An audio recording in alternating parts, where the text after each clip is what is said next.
السلام علیکم ناظرین کرام، نئی ویڈیو میں آپ کو خوش آمدید کہتے ہیں۔ آج عمران خان نے اڈیالہ جیل سے حکومت کے لیے ایک اور خطرے کی گھنٹی بجا دی ہے۔ آرٹیکل کے حوالے سے بھی آج انہوں نے واضح انداز میں بتایا ہے کہ دا اکانومسٹ کے اندر انہوں نے کس طرح یہ آرٹیکل بھیجا۔ اس حوالے سے بڑی بریکنگ نیوز ہے جو اس وقت آپ کے سامنے رکھنی ہے۔ دوسری طرف وہی ہوا جس کا ہمیں اندازہ تھا۔ قاضی فائز عیسیٰ کی سربراہی میں جو ایک بینچ بنایا گیا تھا تاحیات نااہلی ختم ہو گئی ہے۔ اب نواز شریف کا آخری رستہ صاف ہوا ہے اور ساتھ پوری شریف فیملی کی رکاوٹیں دور ہوئی ہیں۔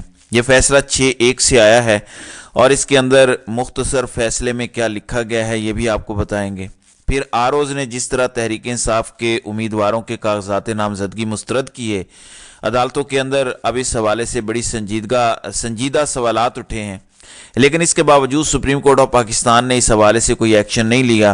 یہ بھی میں آپ کے سامنے رکھتا ہوں۔ ناظرین اکرام، سب سے پہلے ہم آروز کی بات کرتے ہیں۔ اب مسلسل جب یہ معاملات عدالتوں کے اندر گئے ہیں تو وہاں پہ یہ چیز سامنے آئی ہے کہ کاغذات نامزدگی جن لوگوں کے مسترد کیے گئے اس کی کوئی گراؤنڈز ہی نہیں تھی، چونکہ وہ قانونی حوالے سے کوئی ان کی تربیت نہیں ہوتی۔ ایکس سی این ہے، کہیں پہ ڈپٹی کمشنر ہے، کہیں پر کوئی اور 18-19 گریڈ کا آفیسر ہے، تو اس کے ذریعے یہ سارا کام کیا گیا۔ اس معاملے کے اندر کراچی میں آج ایک عدالت کے اندر یہ سماعت ہوئی۔ سندھ ہائی کورٹ کے اندر ریٹرننگ افسران کے فیصلوں کے خلاف تحریک انصاف کی اپیلوں پہ یہ سماعت ہوئی ہے اور الیکشن ٹریبیونل نے ریٹرننگ افسران کے فیصلے کالعدم قرار دیے ہیں۔ جسٹس عدنان کریم نے یہ سماعت کی اور جن ریٹرننگ افسران نے یہ کاغذات مسترد کیے ان پر برہمی کا اظہار کیا اور کہا کہ آہستہ آہستہ معاملات ریٹرننگ افسران کی طرف بڑھ رہے ہیں۔ کیا ریٹرننگ افسران کو کوئی تربیت نہیں دی گئی تھی؟ جس پر نمائندہ الیکشن کمیشن نے کہا کہ 3 دن کی ٹریننگ دی ہے، جس پر عدالت نے کہا کہ کوئی ریٹرننگ افسر غلط کام کرتا ہے تو الیکشن کمیشن اس کے خلاف کارروائی کا اختیار رکھتا ہے۔ کیا الیکشن کمیشن نے یہ جو ریٹرننگ افسران نے فضول میں لوگوں کے کاغذات مسترد کیے ہیں اس پر کوئی کارروائی کی ہے؟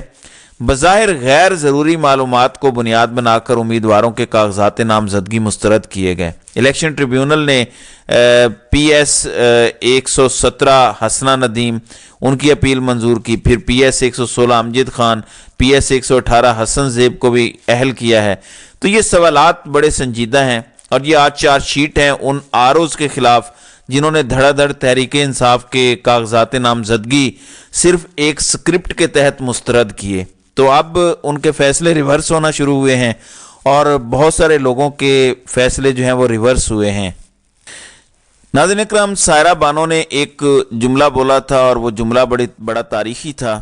انہوں نے کہا تھا کہ پوری دنیا حضرت عیسیٰ علیہ السلام کا انتظار کر رہی ہے اور نون لیگ قاضی فائز عیسیٰ کا انتظار کر رہے ہیں۔ اب جسٹس قاضی فائز عیسیٰ آئے ہیں، آئین اور قانون کے مطابق وہ جو ٹھیک سمجھتے ہیں وہ اقدامات کر رہے ہیں، ان کیسز کی سماعت بھی کر رہے ہیں۔ بھٹو بھی زندہ ہو چکا ہے اور باقی بھی سارے نون لیگ والے زندہ ہو گئے ہیں۔ تحریک انصاف اور عمران خان کا کوئی بھی مقدمہ جب سپریم کورٹ کے اندر آتا ہے تو ان کے وکلاء سے جو بدسلوکی کی جاتی ہے ان کو بولنے نہیں دیا جاتا، انٹرپٹ کیا جاتا ہے، جس طرح غصے کا جج صاحب اظہار کرتے ہیں، یہ سب کچھ بہت واضح ہے۔ لیکن دوسری طرف جب اپنے ذہن اور منشا کے مطابق سماعت ہوتی ہے تو اس کے اندر بڑا نرم رویہ ہوتا ہے، بلکہ وکلاء کی حوصلہ افزائی ہوتی ہے۔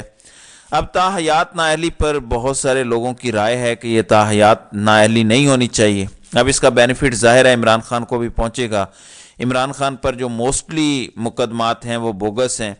اب یہ جو کہا جا رہا ہے کہ یہ لیول پلینگ فیلڈ ہے تو اس کا فائدہ عمران خان کو پہنچ جائے گا۔ اصل میں عمران خان کے خلاف کوئی اس طرح کا سالڈ کیس ہے ہی نہیں، فیک کیسز ہیں جو موسٹلی نظر آ رہے ہیں۔ اب 7 رکنی بینچ نے اس کی سماعت کی اور میں تھوڑا سا آپ کو بتا دیتا ہوں جن لوگوں کو تھوڑا سا بیک گراؤنڈ اس کا نہیں پتا۔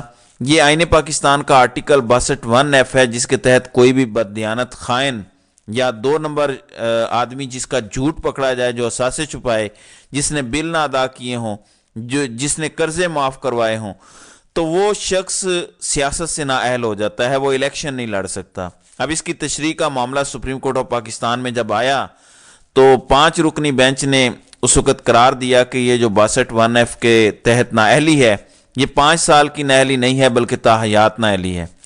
اب اس معاملے پر پھر پارلیمنٹ نے ایک قانون پاس کیا اور یہ پارلیمنٹ شہباز پارلیمنٹ ہے جس کے اندر 10-12 لوگ بیٹھ کے قانون سازیاں کرتے ہیں، جس کی توقیر، عزت اور وقار کا روز قاضی صاحب لوگوں کو بتاتے ہیں، اور جب موڈ نہیں ہوتا تو وہ کہتے ہیں کہ یہ ضیاء کے زمانے کی پارلیمنٹ ہے، یہ ہم نہیں مانتے۔ اب اس میں ایک قانون بنا دیا گیا جس کے مطابق اس کی نااہلی کی مدت 5 سال کر دی۔ نون لیگ والوں کو بڑا یقین تھا اس کو تسلیم کر لیا جائے گا، یہی وجہ ہے جب وہ کہتے تھے کہ اب یہ سارا جب معاملہ عدالت کے اندر جائے گا تو اڑ جائے گا، لیکن لوگ کہتے تھے کہ کیسے ہوگا۔ اب 7 رکنی بینچ قاضی صاحب نے بنایا اور 6-1 کے ساتھ یہ آج فیصلہ آیا ہے۔ یہ مختصر فیصلہ ہے جس کے مطابق فیصلے میں سپریم کورٹ نے تاحیات نااہلی ختم کر دی ہے، اور یہ فیصلہ 6-1 سے ہے۔ عدالت نے سمیع اللہ بلوچ نااہلی کیس کے فیصلے کو ختم کر دیا۔ فیصلے کے مطابق سیاستدانوں کی نااہلی تاحیات نہیں ہوگی۔ 62(1)(f) کی تشریح عدالتی ڈکلیریشن کے ذریعے آئین کو ریڈ ان کرنا ہے۔ ڈکلیریشن دینے کے حوالے سے قانون کا کوئی پروسیس موجود نہیں۔ چیف جسٹس آف پاکستان کا کہنا تھا کہ انتخابی شیڈیول جاری ہونے کے بعد ضروری تھا کہ یہ فیصلہ فوری سنایا جاتا۔ تمام وکلاء اور اٹارنی جنرل کے آنے کا شکریہ۔ تو اب سیاستدانوں کو تاحیات نائل نہیں کیا جاتا، قانون پریویل کرے گا، اور قانون کے مطابق 5 سال اب نااہلی ہو گئی ہے، لہذا اس کو تسلیم کرتے ہیں۔ لیکن جسٹس یحییٰ آفریدی نے اس فیصلے سے اختلاف کیا ہے کہ 62(1)(f) کے تحت تاحیات نااہلی بھی نہیں ہے، نااہلی عدالتی فیصلہ موجود ہونے تک ہے۔ تو سمیع اللہ بلوچ فیصلہ درست ہے۔ اب توقع تھی اور تاحیات نااہلی کا فیصلہ تو ریورس ہو گیا، جبکہ دوسری طرف نیب اینٹی کرپشن اور پنجاب پولیس نے شریف خاندان کے 4 لوگوں کو کلین چٹ دے دی ہے، یعنی FBR، اسٹیٹ بینک وغیرہ کی جانب سے شریف خاندان کو ریلیف ملا ہے، اور نواز شریف، شہباز شریف، حمزہ شہباز اور مریم نواز اب یہ اہل ہو گئے ہیں شریف صاحب، اور نون لیگ اس وقت جشن منا رہی ہے۔ جبکہ دوسری طرف جو آرٹیکل لکھا گیا اور دا اکانومسٹ میں وہ چھپا جس نے تمام ریکارڈ توڑ دیے ہیں، ایک تو 2.5 کروڑ لوگوں نے اس کو ویو کیا، یعنی 25 ملین لوگوں نے، یہ ایک ریکارڈ بنا ہے۔ دوسری طرف سلنگی کو کافی ٹھوکا جا رہا ہے کہ ہر 5 گھنٹے کے بعد روزانہ 2-3 مرتبہ اکانومسٹ سے یہ شیئر کیا جاتا ہے، اور انہوں نے چھیڑ بنا لی ہے۔ دوسری طرف اس آرٹیکل پر سوال اٹھائے گئے کہ یہ عمران خان نے نہیں لکھا۔ جیل حکام نے کہا کہ اس طرح کا کوئی آرٹیکل باہر نہیں آیا، لیکن اس معاملے کی آج تصدیق بھی ہو گئی ہے، اور عمران خان نے اس پورے معاملے کے اندر اپنی وضاحت دی ہے جو بڑی دلچسپ ہے۔ انہوں نے بتایا کہ یہ کس طریقے سے انہوں نے لکھوایا۔ ایک تو انہوں نے اس کو انڈورس کر لیا ہے کہ یہ آرٹیکل انہی کا ہے، دوسری طرف انہوں نے بتایا کہ یہ جو آرٹیکل ہے ایک اور کام بھی ہونے جا رہا ہے جو آئندہ دنوں کے اندر آپ کے سامنے آئے گا، اس میں عمران خان کی ایک تقریر آنے جا رہی ہے، اور یہ تقریر بڑی اہم اور فیصلہ کن ہوگی۔ آج چونکہ 190 ملین پاؤنڈ کیس کی سماعت ہوئی، میں عمران خان کے الفاظ میں بتا دیتا ہوں۔ انہوں نے گفتگو کی اور کہا کہ یہ آرٹیکل میرا ہے، ایک تو یہ تصدیق ہو گئی۔ پھر انہوں نے کہا کہ میرے خلاف 9 مئی پر دوبارہ کمپین شروع ہوئی ہے۔ پی ٹی وی اور تمام ٹی وی چینلز کو اب یہ کہا جا رہا ہے کہ 9 مئی سے بڑا تو کوئی ثانیہ ہی نہیں ہے۔ انہوں نے کہا کہ یہ لوگ میرے خلاف 9 مئی واقعات کی انکوائری کر رہے ہیں جو ہمارے خلاف سازش تھی۔ عمران خان نے کہا کہ 9 مئی ہمارے خلاف ایک سازش ہے۔ GHQ کور کمانڈر اور اسلام آباد ہائی کورٹ میری گرفتاری کی CCTV فوٹیج کس نے چوری کی اس کو تلاش کریں، سب کچھ یہاں ہوگا۔ یعنی ان کے کہنے کا مطلب واضح ہے کہ جنہوں نے یہ ویڈیو CCTV فوٹیجز چوری کی ہیں اصل میں 9 مئی کرنے والے یہی ہیں اور پھنسانے والے یہی ہیں، اور PTI کے خلاف یہ سازش ہے۔ بین الاقوامی جریدے میں چھپنے والے کالم کو میں آن کرتا ہوں، میں نے کالم لکھ کر نہیں بھیجا، زبانی ڈکٹیٹ کروایا تھا۔ آئندہ ہفتے میری ایک تقریر بھی سوشل میڈیا پر آ جائے گی۔ آج کل آرٹیفیشل انٹیلیجنس کا زمانہ ہے، تو عمران خان اڈیالہ جیل سے تقریر کرنے جا رہے ہیں۔ یہ آج انہوں نے بڑی بریکنگ نیوز دی ہے۔ الیکشن ہر صورت ہونے ہیں، الیکشن ملکی معیشت اور سیاسی استحکام کے لیے انتہائی ضروری ہیں۔ ہمارے لیے الیکشن مشکل لڑنا کر دیا گیا ہے، اس کے باوجود الیکشن بر وقت ہونے چاہیے۔ یہ صحافیوں کے ساتھ انہوں نے آج گفتگو کی ہے، 9 مئی کے حوالے سے بھی، اپنی تقریر کے حوالے سے بھی، اور ساتھ ہی انہوں نے بتایا کہ کس طریقے سے ان کی ایک تقریر آنے جا رہی ہے، اور وہ بھی اڈیالہ جیل سے۔ عمران خان جب گرفتار ہوئے ہیں یہ ان کی دوسری تقریر ہوگی، اور ان ساری چیزوں پر تحریک انصاف نے مشاورت کر لی ہے۔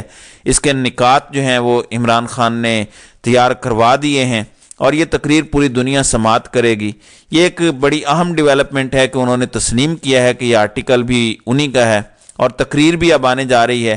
اس کے بعد کیا ہوگا وہ بھی ہم دیکھیں گے. پھر ویوز کی کیا صورتحال ہوگی وہ بھی جلد ہمارے سامنے آ جائے گا. تو ناظرین کرام، آپ کی اس ویڈیو کے حوالے سے کیا رائے ہے؟ آپ اپنی رائے کا اظہار کامنٹ سیکشن میں ضرور کیجیے گا.